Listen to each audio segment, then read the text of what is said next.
7h33, vous êtes bien à l'écoute du Grand Journal du Soir avec Wendy Bouchard. On refait l'actualité ce soir autour de ces malades du Covid-19 dont les symptômes persistent plusieurs semaines après le virus. Avec notre invité, Dr Benjamin Davido, bonsoir. Bonsoir à vous. Vous qui êtes infectiologue à l'hôpital Raymond Poincaré de Garches dans les Hauts-de-Seine et en studio avec nous ce soir sur Europe 1 pour nous parler de ce virus qui circule depuis presque 5 mois sur le territoire. Des médecins qui sont aujourd'hui en mesure de recenser comme vous un certain nombre de cas de malades qui n'arrivent pas à guérir plusieurs mois après. D'abord, est-ce qu'il y a un profil type de patient ? Alors c'est une très bonne question. On a l'impression en effet que globalement ce sont surtout des femmes autour de la quarantaine.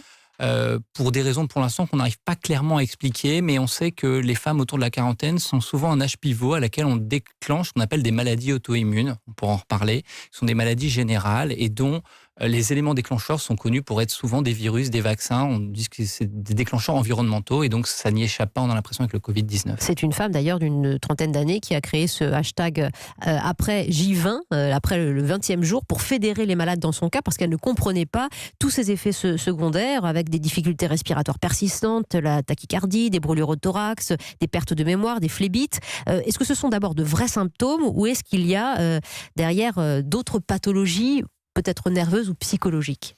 Alors il y a probablement une part psychosomatique, mais qui je pense est résiduelle. Alors tout simplement, pourquoi il y aurait une part psychosomatique ? Parce que la médecine, c'est jamais 100%, mais aussi parce que il faut savoir que ça se passe dans des situations particulières. C'est-à-dire que beaucoup de gens ont déclaré ces symptômes dans ce que moi j'ai appelé le syndrome post-déconfinement.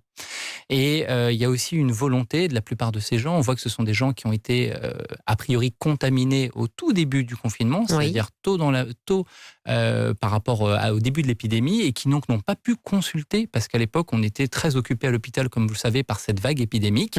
Qui ont été malades ou très malades ou peu malades ? Et qui ont été peu malades. Et donc on a beaucoup de mal à retracer l'histoire de façon parfaite. C'est-à-dire que si on avait un test aujourd'hui qu'on pouvait faire et assurer, vous dire voilà, je vous dirais il y a 9 malades sur 10, on sait que c'est sûr, c'est le Covid. Aujourd'hui, c'est extrêmement compliqué. Et d'ailleurs, chez des malades qui authentiquement ont fait le Covid, on sait qu'on a aussi des faux négatifs des tests, et y compris des sérologies, de l'ordre de 20%. Et donc, a posteriori, lorsqu'on arrive 2 mois, 3 mois après à l'hôpital ou voir un médecin, d'assurer que c'est ça ou c'est pas ça, c'est extrêmement difficile. Mais je pense sincèrement que pour 8 malades sur 10, il y a une authenticité de ces symptômes et qui semble très probablement rattachable au Covid-19 et à rien d'autre.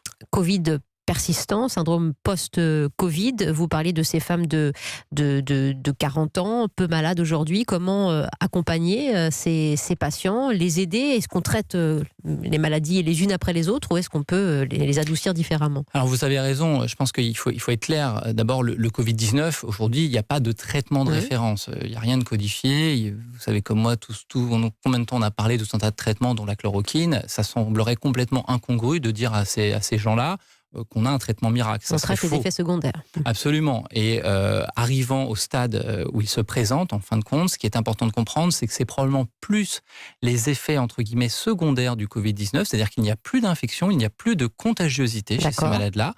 Et donc, c'est ce qu'on appelle plutôt de l'inflammation, caricaturalement. Et d'ailleurs, tous les malades que j'ai vus, leur prise de sang était strictement normale. C'est-à-dire qu'il n'y avait plus du tout de signes d'infection active. Mais l'organisme continue de se battre. Et donc l'organisme continue de se battre, c'est probablement une espèce de réaction, si vous voulez, retardée. C'est-à-dire que la machine essaie de se remettre dans l'ordre.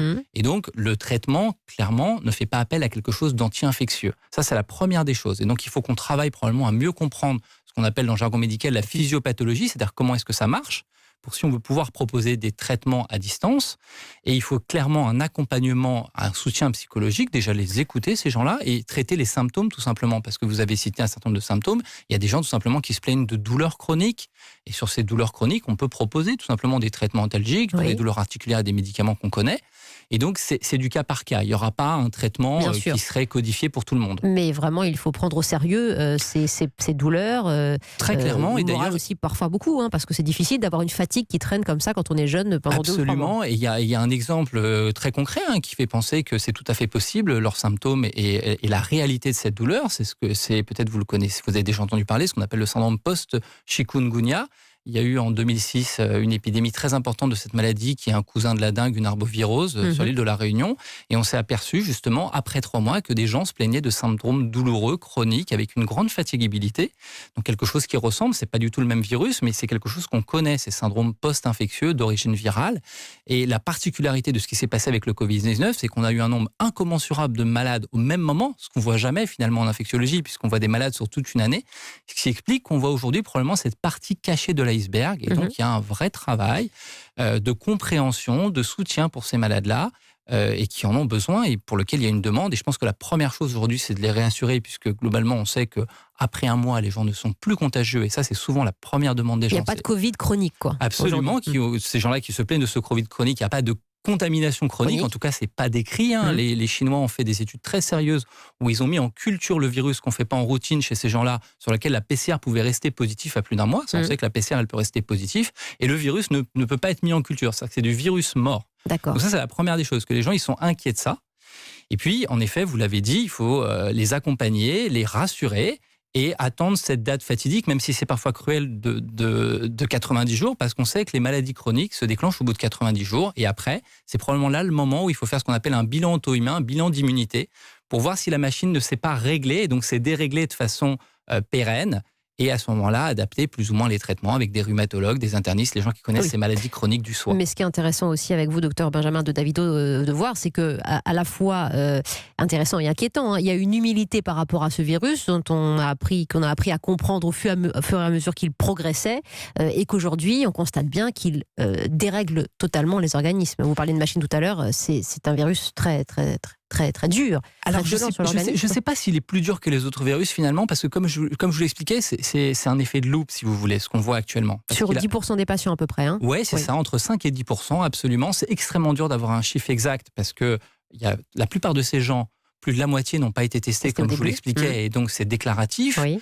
Mais il y a probablement, encore une fois, une sémiologie qu'on ne connaissait pas. On a appris avec le virus tout un tas de symptômes, comme vous savez, les engelures, l'anosmie, la gueusie, la perte de l'odorat, la perte du goût qu'on ne connaissait pas du tout. Et aujourd'hui, on est en train de découvrir que probablement il y a des formes persistantes, en tout cas sur le fait de la symptomatologie. Je ne parle pas du virus, donc vous avez raison, il faut être extrêmement humble. Il faut continuer à comprendre. Mais des syndromes post-infectieux sur des virus, on en connaît. La mononucléose peut donner des formes prolongées et chroniques. Et il faut rassurer, je pense que c'est vraiment la première étape, parce qu'il y a aussi beaucoup d'angoisse par rapport à ce Covid intrinsèquement. Complètement. Et ça, c'est une chose.